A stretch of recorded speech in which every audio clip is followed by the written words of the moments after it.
Hello everyone, welcome to IS Toppers. This is the rapid revision series of PCharts Part 1 Art and Culture and this is the third video in the series. पहला topic है literature and languages. First topic इसके अंदर है भारतीय script. तो IIT Madras की team ने एक ऐसी स्क्रिप्ट डेवलप की है जिसका उसका नाम रखा है भारतीय स्क्रिप्ट, और एक OCR टेक्नोलॉजी उस स्क्रिप्ट को रीड करने के लिए. OCR क्या होती है? Optical character recognition system develop किया है. व्हाट इज़ भारतीय स्क्रिप्ट? भारतीय स्क्रिप्ट एक ऐसी स्क्रिप्ट है जो इंडिया की 9 मेजर लैंग्वेजेस हैं उसको यूनिफाई करके एक सिंगल स्क्रिप्ट में चेंज कर देगी. तो जैसे कि आपको पता है इंडिया में बहुत सारी लैंग्वेजेस हैं, और अगर हमें अपनी बात कम्युनिकेट करनी है किसी के साथ तो there are some barriers. Okay, तो एक ऐसी कॉमन स्क्रिप्ट है जिसे अगर किसी को आइडिया हो तो ये बहुत सारी लैंग्वेजेस को यूनिफाई कर सकती है सिंगल लैंग्वेज में. ये जो स्क्रिप्ट है इसमें कौन कौन सी लैंग्वेजेस यूनिफाई कर सकती है ये स्क्रिप्ट? ये कर सकती है देवनागरी, बंगाली, गुरुमुखी, गुजराती, उड़िया, तेलुगु, कन्नड़ा, मलयालम एंड तमिल लैंग्वेजेस को. जो इसके कैरेक्टर्स हैं ये बने हुए हैं up to 3 tiers stack to vertically. जैसे ये कैरेक्टर है तो ये आप देख सकते हैं कैरेक्टर है, this is first year and this is second year. तो इस टाइप से अप टू 3 टीयर्स अगर ये स्टैक्ड वर्टिकली हैं तो ऐसी स्क्रिप्ट बनी हुई है. इस स्क्रिप्ट में 17 वॉवल्स हैं और 22 कॉन्सोनेंट्स हैं. और ये स्क्रिप्ट क्या करेगी, जो भी कम्युनिकेशन बैरियर्स है इंडिया में उसको हेल्प करेगी उसको रिमूव करने के लिए. ठीक है, और इसकी ज़रूरत क्यों पड़ी है स्क्रिप्ट की? पहला रीज़न तो ये हो गया कि बैरियर्स है कम्युनिकेशन में. दूसरा क्या हो गया कि ये जो OCR टेक्नोलॉजीज़ थी ये क्या करती है, जैसे कोई भी स्कैन डॉक्यूमेंट्स होती हैं या फ़ोटोज़ होती हैं उसमें से जो भी रिटन टेक्स्ट है उसको एक्सट्रैक्ट कर लेती है फ़ोटोज़ में से रिटन टेक्स्ट को. बट जो इस टाइप की लैंग्वेजेस होती हैं जैसे ये हिंदी लैंग्वेज है तो जो इसमें मात्राएं जो आपको दिख रही हैं मॉडिफायर्स जिनको बोलते हैं वो अटैच्ड होते हैं वर्ड के साथ. जैसे ये ई की मात्रा, ये ऊ की मात्रा, तो they are attached with the words. तो जिसकी वजह से क्या होती है OCR टेक्नोलॉजीज़ को रिकॉग्नाइज नहीं कर पाती, तो प्रॉब्लम्स हो जाती है कितनी बार. जो ये भारतीय स्क्रिप्ट है उसमें क्या है, जो ये लेटर्स हैं तो ये इससे अटैच्ड नहीं है बल्कि इसके टॉप या बॉटम पे या साइड वाइज ऐसे करके प्लेस्ड है, तो जिससे आसानी हो जाएगी OCR रिकॉग्निशन में लैंग्वेज को. नेक्स्ट टॉपिक है किलाड़ी एक्सकवेशन. तो किलाड़ी या कीजाड़ी एक साइट है, दिस इज़ इन तमिलनाडु, और ये वैगई रिवर के बैंक्स पे एक साइट है नियर टू मदुराई. तो ये एक संगमेरा साइट है. अभी संगमेरा जानेंगे हम. इस साइट में क्या मिले हैं, बहुत से ऐसे आर्टिफैक्ट्स मिले हैं जो ये बताते हैं कि ये साइट 600 BC के आसपास की है. मतलब ये जो आर्टिफैक्ट्स मिले हैं ये डेट करते हैं से 580 BC के आसपास. और यहाँ पे तमिल ब्राह्मी लेटर्स मिले हैं अर्दन वेसल्स में, जो ये बताते हैं कि तब के लोगों का नॉलेज लेवल, मतलब दे वो लिटरेट, और उनका लिटरेसी लेवल काफ़ी हाई था क्योंकि अर्दन वेसल्स में तक ये स्क्रिप्ट मिले हुए हैं, तो दे वो लिटरेट. स्केलेटल फ्रेगमेंट्स मिले हैं जैसे काऊ, ऑक्स, बफेलो, शीप, गोट्स के. तो ये बताते हैं कि 600 BC के आसपास किलाड़ी में एग्रीकल्चर होता था और वहाँ पे कैटल रियरिंग होती थी. तो ये इसका सिग्निफिकेंस है. अगर एग्जाम में आए कि किलाड़ी एक्सकवेशन साइट कहाँ है तो this is in Tamil Nadu near the banks of Vaigai river. Okay, Sangam period क्या है? संगम पीरियड रिकॉर्डेड एस्टिमेटेड टाइम है, क्योंकि रिकॉर्ड्स ज़्यादा मिले नहीं है, एस्टिमेटेड टाइम है वो है 500 BC से लेके 300 AD के आसपास. जो तमिल टेक्स्ट है, लिटरेचर है तमिल, वो यहाँ पे इस एरा में मिलता है काफ़ी तमिल लिटरेचर. संगम क्या होता है?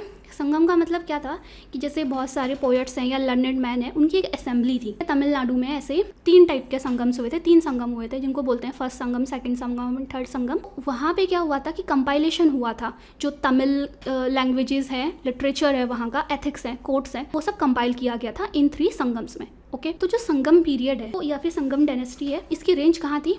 इसकी रेंज थी in the present day Tamil Nadu, Kerala, southern parts of Karnataka, Andhra Pradesh and northern Sri Lanka. यहाँ तक इसको बोलते थे संगम पीरियड की रेंज थी. तब इसको बोलते थे तमिलाकम. इस पूरे एरिया को, जो ये एरिया दिख रहा है आपको, इसे बोलते थे तमिलाकम. ठीक है, तो यहाँ पे 3 संगम्स हुए थे जो कि फ्लोरिश हुए थे under the royal patronage of Pandyas. ये पांड्यास के बारे में हम थोड़ा डिस्कस कर चुके हैं फर्स्ट सीरीज़ में, फर्स्ट वीडियो सीरीज़ में. जो ये संगम्स थे, 3 संगम्स थे, first Sangam, second Sangam and third Sangam. First Sangam हुआ था मदुराई में, सेकंड संगम हुआ था कपाडापुरम में, और थर्ड संगम भी हुआ था Madurai. All this places are in Tamil Nadu. इनके ज़्यादा रिकॉर्ड्स, फर्स्ट और सेकंड के ज़्यादा रिकॉर्ड्स मिले नहीं हैं. थर्ड के जो लिटरेचर लिखा है इसके थोड़े रिकॉर्ड्स अभी भी सर्वाइव करते हैं. बट एक बहुत इंपॉर्टेंट रिकॉर्ड है, मतलब लिटरेचर है संगम लिटरेचर का, जिसे हम बोलते हैं तोल्कापियाम. ओके, तो तोल्कापियाम एक ट्रिटाइज है, एक वर्क है इन तमिल ग्रामर, जिसे लिखा था तोल्कापियार ने. ओके, तो ये कब मिलता है, कभी एग्जाम में क्वेश्चन आता है, ये मिला है सेकंड संगम से. तोल्कापियाम तमिल ग्रामर का टेक्स्ट है जो सेकंड संगम से मिला हुआ है. This is important, written by Tolkappiyar. एक और वर्क है जिसे बोलते हैं पट्टीनेन किल्कानकू। ये इसमें 18 वर्क्स हैं, ऐसे 18 इसमें बुक्स हैं जैसे कह सकते हैं, वो एथिक्स एंड मॉरल्स के ऊपर। ये बहुत इंपॉर्टेंट है। और इसमें जो सबसे इंपॉर्टेंट है वो है तिरुकुराल। और तिरुकुराल लिखा था एक सेंट थे, तमिल सेंट तिरुवल्लुवर, उन्होंने लिखा था तिरुकुराल। और जो एपिक्स मिलते हैं संगम लिटरेचर के वो है सिल्लापट्टिग्राम। पहला है सिल्लापट्टिग्राम, इनको लिखा था इलांगो एडिगाल ने, और एक है मनीमेगलाई, उसे लिखा था सित्तालाई सट्टानार ने। Okay, so learn these name. अभी बात करते हैं फेस्टिवल्स के जो न्यूज़ में थे। तवांग फेस्टिवल। तवांग फेस्टिवल मनाया जाता है अरुणाचल प्रदेश में अक्टूबर 2019 में। Okay, so this is a 3 day annual festival of Arunachal Pradesh. इसी क्यों बनाया जाता है, ताकि यहाँ पे टूरिज्म तवांग हिल स्टेशन पे बूस्ट हो। और ये इस हिल स्टेशन में मोनपास नाम की एक ट्राइबल कम्युनिटी रहती है, तो दिस इज़ इम्पॉर्टेंट। और नेक्स्ट टॉपिक है कैलाश मानसरोवर यात्रा। तो कैलाश मानसरोवर यात्रा होती है, ये एनुअली, ये हर साल इंडियन गवर्नमेंट करवाती है with the cooperation of People's Republic of China. ये प्लेस जो कैलाश मानसरोवर का जो ये एक पिलग्रिम प्लेस है और ये लोकेटेड है तिब्बत में। बट अभी तिब्बत को कंट्रोल कर रहा है चाइना, तो चाइना से परमिशन लेनी पड़ती है। इसमें क्या होता है, इसमें ये है माउंट कैलाश की लोकेशन, और इसके साउथ में है लेक मानसरोवर। तो ये क्या है, मानसरोवर क्या है, वर्ल्ड की हाईएस्ट फ्रेश वाटर लेक है। ओके, तो सिग्निफिकेंस बहुत है इस साइट का हिंदूज, जैन और बुद्धिस्ट के लिए। लेक मानसरोवर है, इसके वेस्ट में है लेक रक्षास्थल, और इसके नॉर्थ में है Mount Kailash. Okay, so Mount Kailash is a sacred abode of lord Shiva. This yatra is open to all Indian citizens between age 18 to 70 years. तो इस यात्रा के लिए इंडिया चाइनीज़ गवर्नमेंट से परमिशन लेती है, और कुछ फिक्स नंबर ऑफ पासेस मिलते हैं पर ईयर। अब इसके रूट्स क्या हैं इस यात्रा के। इंडिया से अगर आप इसको एसेस करना चाहोगे, यात्रा कंप्लीट करना चाहोगे, तो देयर आर 2 रूट्स। एक होता है लिपुलेख वैली विच इज़ इन उत्तराखंड, वहाँ से ये यात्रा की जा सकती है और वाया उत्तराखंड। और जो दूसरा रूट है वो है via Nathula pass which is in Sikkim. अभी इसके बारे में थोड़ा जान लेते हैं। Lipulekh pass, this was in news frequently. ये देखो उत्तराखंड, और यहाँ पे ये लोकेशंस आप ये लोकेशंस देख सकते हैं। This is Limpiyadhura, this is Lipulekh and this is Kalapani.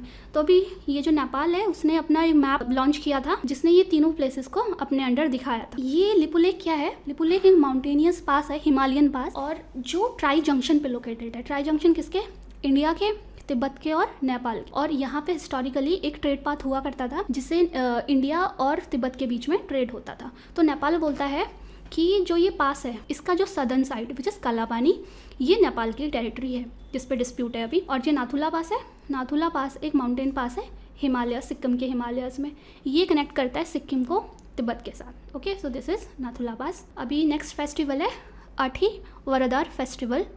तो ये तमिलनाडु में सेलिब्रेट होता है। ये एक 48 डे फेस्टिवल है जो कि श्री वरदराजा पेरुमल टेम्पल तमिलनाडु में सेलिब्रेट किया जाता है। ये क्यों इम्पॉर्टेंट है, क्योंकि ये 2019 में लास्ट टाइम सेलिब्रेट हुआ था, और ये हर 40 ईयर्स में एक बार सेलिब्रेट होता है।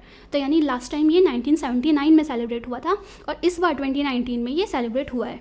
तो इस फेस्टिवल में क्या होता है कि लॉर्ड अथी वरदर, जो कि लॉर्ड हैं, जो कि लॉर्ड विष्णु के एक इनकारनेशन माने जाते हैं, उनके अवतार, तो उनकी जो एक प्रतिमा होती है, यानी उनकी एक आइडल होती है, उसको वाटर फिल्ड टैंक में इमर्स करके रखते हैं 40 साल तक। और हर 40 साल में एक बार उनकी जो ये प्रतिमा है, आइडल है, उसको वाटर से निकाला जाता है और 48 डेज तक टेम्पल में रखा जाता है। तो पिलग्रिम्स आते हैं, दर्शन करते हैं, और उसके बाद दोबारा से इस पर हर्बल पेस्ट लगा दिया जाता है आइडल पे, और दोबारा से उसको टैंक के अंदर इमर्स कर दिया जाता है। और जो ये आइडल है वो बनी हुई है वुड की। ये वुड है आथी ट्री का। आथी का मतलब होता है फिग, तो इसी से इस फेस्टिवल का नाम है। तो आथी ट्री, और ये बनाई गई है लॉर्ड विश्वकर्मा। नेक्स्ट टॉपिक है पुल्लीगली। पुल्लीगली है, ये केरला के ओनम सेलिब्रेशंस का एक बहुत बड़ा हिस्सा है। आपको पता है जो ओनम है वो एक हार्वेस्ट फेस्टिवल है, जो 10 डेज़ हार्वेस्ट फेस्टिवल होता है। ये बनाया जाता है केरला के अंदर, और ये फेस्टिवल सेलिब्रेट किया जाता है अगस्त से लेकर सितंबर का। और ये मार्क करता है रिटर्न ऑफ किंग बाली, जो असुर किंग बाली थे, when he return to earth. तो इसीलिए ओनम सेलिब्रेट किया जाता है केरला में। Basically it's a harvest festival. Okay, so अगस्त सितंबर में सेलिब्रेट किया जाता है। तो इसी टाइम पे बहुत से फेस्टिवल्स होते हैं, लाइक बोट रेस होती है, और एक पुल्लीगली होता है। तो पुल्लीगली क्या होता है, पुल्लीगली का मतलब होता है प्ले ऑफ टाइगर्स। यहाँ पे जो ह्यूमंस होते हैं वो टाइगर का ऐसे कॉस्ट्यूम पहन के या ऐसे पेंटिंग्स करके डांसेस करते हैं, ठीक है। तो जो ये पुल्लीगली कब स्टार्ट हुआ था, इसे बोलते हैं कि ये 200 ईयर्स अगो स्टार्ट हुआ था in the reign of king Sakthan Thampuran who was the king of Kochi. तो कोची का है, यहाँ एर्नाकुलम डिस्ट्रिक्ट है केरला में, इधर ये ग्रीन कलर का। इस डिस्ट्रिक्ट में कोची एक प्लेस है जो कि ये पोर्ट सिटी है। तो यहाँ पे ये फेस्टिवल, ये यहाँ के रूलर थे, उन्होंने ये फेस्टिवल स्टार्ट करवाया था। और बेसिकली जो ये पुलिकली है तो ये सेलिब्रेट किया जाता है mainly Thrissur district of Kerala and Palakkad district of Kerala. Thrissur जो डिस्ट्रिक्ट है केरला का, इसको बोलते हैं cultural capital of Kerala. Okay तो यहाँ पे और भी फेस्टिवल होता है, जैसे थ्रिसूर पूरम फेस्टिवल यहाँ पे सेलिब्रेट किया जाता है थ्रिसूर पे। अभी पहले ये मैन करते थे इस पे डांस, और अभी फर्स्ट टाइम वुमेन टाइगर्स ने पार्टिसिपेट किया था 2016 में। लोकेशंस अगर आप ध्यान से देखेंगे तो आपको ये चीज़ें ज़्यादा रिलेट होंगी, ज़्यादा समझ पाएंगे। नेक्स्ट टॉपिक है बथुकम्मा। बथुकम्मा है एक फ्लोरल फेस्टिवल है जो कि तेलंगाना में, बेसिकली वहाँ का स्टेट फेस्टिवल है, वहाँ सेलिब्रेट किया जाता है। It is also celebrated in parts of Andhra Pradesh and Maharashtra. Bathukamma का मीन्स मतलब होता है मदर गॉडेस कम अलाइव, और ये दुर्गा नवरात्रि के टाइम पे सेलिब्रेट किया जाता है। तो इसमें क्या होता है कि वुमेन ऐसे फ्लावर्स से, बहुत सारे जो सीजनल फ्लावर्स होते हैं उससे ऐसे टेम्पल्स टाइप बनवाती हैं, और फिर यहाँ पे ऐसे सेलिब्रेशंस होता है। तो Bathukamma festival celebrated in Telangana. फिर जगन्नाथ रथ यात्रा। सो जगन्नाथ रथ यात्रा ये इंडिया की सबसे बड़ी रथ यात्रा है, and it is an annual event जो हर साल आषाढ़ में जो कि फॉल करता है जून या जुलाई में, तब ये सेलिब्रेट किया जाता है। ऑर्गेनाइज ये कहाँ होता है? Organise Puri, which is in Orissa, and it is dedicated to lord Jagannath who is Krishna, his sister goddess Subhadra and his elder brother lord Balabhadra. तो इसमें क्या होता है कि वुडन आइडल्स होती हैं इन गॉड्स की, और इनको चैरियट्स में, रथों में जगन्नाथ टेम्पल से लेके गुंडीचा टेम्पल तक ले जाया जाता है एनुअली। ये जो प्रेजेंट फॉर्म हमें दिखता है जगन्नाथ टेम्पल का, तो ये रीबिल्ड किया था, पहले डिस्ट्रॉय हो गया था, इसे रीबिल्ड किया गया था 10th सेंचुरी AD में king Anantavarman of eastern Ganga dynasty. He rebuild this temple. Okay next is Nuakhai Johar. So it is one of the most ancient festivals of Odisha. तो ये मेनली ऑब्जर्व किया जाता है उड़ीसा में, और थोड़ा सा कहीं पार्ट ऑफ झारखंड और वेस्ट बंगाल में भी सेलिब्रेट किया जाता है। नुआखाई जोहार एक टाइप का हार्वेस्ट फेस्टिवल है जिसमें न्यू क्रॉप को वेलकम करते हैं। नुआखाई का मतलब होता है new eat, that is it is a festival to welcome new crop of the season. तो इसमें जो फर्स्ट प्रोड्यूस होती है वो गॉडेस समलेश्वरी, जो कि यहाँ की डीटी हैं उड़ीसा की, तो उनको ऑफर किया जाता है। तो नुआखाई जोहार सेलिब्रेट किया जाता है उड़ीसा में। कुंभ मेला। तो कुंभ मेला क्या है कि एक रिलीजियस पिलग्रिमेज है, एक फेयर होता है जो 12 ईयर्स में 4 टाइम्स सेलिब्रेट किया जाता है। ठीक है, और ये जो 4 टाइम्स कहाँ सेलिब्रेट करते हैं, ये 4 साइट्स होती हैं, इनके बीच में रोटेट होता है। कौन सी 4 साइट्स हैं इंडिया में? हरिद्वार, उज्जैन, नासिक एंड प्रयागराज। हरिद्वार में कहाँ? गैंजेस के बैंक में, विच इज़ इन उत्तराखंड। उज्जैन में कहाँ? शिप्रा रिवर के बैंक में, विच इज़ इन मध्य प्रदेश। नासिक में गोदावरी रिवर के बैंक्स में, विच is in Maharashtra. And Prayagraj जो कि संगम है गंगा और यमुना का। तो यहाँ पे हर 4 साल में एक बार कुंभ मेला होता है। ठीक है, तो इधर एवरी 3 ईयर्स, सॉरी, हर 12 साल में 4 बार, यानी हर 3 साल में एक बार होता है इन 4 प्लेसेस पे। जो प्रयागराज का कुंभ मेला था 2019 का, तो प्रयागराज में हुआ था यूपी में। इसने genius books of world records में एंट्री करी है। कौन से रीजंस के लिए? कि largest traffic and crowd management, और बिगेस्ट पेंटिंग एक्सरसाइज हुई थी, और biggest sanitation and waste disposal mechanism. Okay, और कुंभ मेला के बारे में हम और से थोड़े फैक्ट्स देख लेते हैं। It is the largest religious gathering in the world, Kumbh Mela, और ये इंक्लूडेड है in the list of intangible cultural heritage of humanity by UNESCO. ये एक लिस्ट होती है यूनेस्को की, जिसमें इसका मतलब इंटेंजिबल का मतलब जिसे हम टच नहीं कर सकते, ऐसी कल्चरल हेरिटेज, विरासत हमारी, जिसे हम रिकॉर्ड करना चाहेंगे फ्यूचर जनरेशन्स के लिए, तो वो इस लिस्ट में प्लेस होती है। कुंभ मेला का जो फर्स्ट रिटन एविडेंस है वो मिलता है भगवत पुराना में। इसका जो अदर रिटन एविडेंस है वो मिलता है, चाइनीज़ ट्रैवलर थे ह्योंगसांग, जो कि हर्षवर्धना किंग के रेन में आए थे इंडिया में, तो उनके जो रिटर्न अकाउंट्स हैं वहाँ भी इसका वर्णन मिलता है। और जो साइट सिलेक्शन होता है वो एस्ट्रोलॉजिकल पोजीशंस के हिसाब से किया जाता है, इसमें रिचुअलिस्टिक बात किया जाता है। ओके, नेक्स्ट टॉपिक इज़ आदि महोत्सव, जिसे बोलते हैं नेशनल ट्राइबल फेस्टिवल। तो ये हर साल नेशनल ट्राइबल फेस्टिवल है, तो इसे हर साल बनाती है मिनिस्ट्री ऑफ ट्राइबल अफेयर्स। जो 2019 का फेस्टिवल था वो एक ज्वाइंट इनिशिएटिव था ministry of tribal affairs, TRIFED और मिनिस्ट्री ऑफ कल्चर के बीच में। तो इसका एम क्या होता है कि जो भी ट्राइबल्स हैं उनको एम्पावर करने के लिए। इस फेस्टिवल में क्या होता है कि जो ट्राइबल्स हैं और जो उनके प्रोडक्ट्स हैं, जैसे ट्राइबल पेंटिंग्स हैं, आर्ट फॉर्म्स हैं, पॉटरी फॉर्म्स हैं, जो उनके ट्राइबल मेडिसिन्स हैं, ठीक है, जो उनके क्यूजाइंस हैं, लोकल डेलिकेसीज हैं, तो उन सबको एक डिस्प्ले किया जाता है उसका, और फिर उसे एक प्लेटफॉर्म दिया जाता है ताकि ये इसको सेल कर पाएँ लोगों के लिए। अब जो ट्राइब्स के बारे में क्या है कि जो ट्राइबल पॉपुलेशन है वो इंडिया की 8% ऑफ द टोटल पॉपुलेशन का 8% of the total Indian population are tribes, जो कि 10 करोड़ के आसपास होते हैं। जो इंडिया में सबसे ज़्यादा ट्राइब्स हैं, कौन सी ट्राइब है? भील ट्राइब इंडिया में सबसे ज़्यादा नंबर पे है, सेकंड नंबर पे गोंड ट्राइब्स हैं, और इंडिया में उड़ीसा एक ऐसा स्टेट है जहाँ पे मैक्सिमम डाइवर्सिटी ऑफ ट्राइबल्स हमको मिलती हैं। तो यानी उड़ीसा में 62 डिफरेंट टाइप्स के ट्राइब्स के ट्राइबल्स हमें मिलते हैं। ओके, तो ये आपको पता होना चाहिए फैक्ट्स।